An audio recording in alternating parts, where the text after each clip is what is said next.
This is a tip for socializing. It's quite fun, actually. It's hypothetical questions.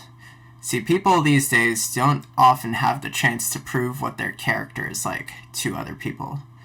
They usually do the same thing, and more or less all what they get to show off is how obedient they are. And this is usually the case at school or work. They just give you something and they tell you to do it, and you're good if you do it, and if you don't do it, then you get reprimanded. But in social situations, we want to show people what we're like. We want to be unique. We want to be our own person. We want to display that to people, but we don't have the chance. So, hypothetical questions. Things like, if you had a power, what kind of power would you have and why? Or if you could rule, like, your own country, what would you do? What would it be like? What would you do differently? Things like that, where people get to prove their character and what they are inside. That's what really gets them going and what really fires them up to talk to people. And it's very fun to do. You could even make it silly, things like, if you were a food, what would you be and why?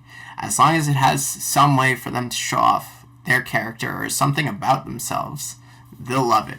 It's really fun to do. Ask people these things, have them ask you these things. Just make up any sort of hypothetical questions, hypothetical situations, anything. Just hypothetical, whatever. As long as they can show off parts of themselves that they don't get to show off in everyday society, it's fun.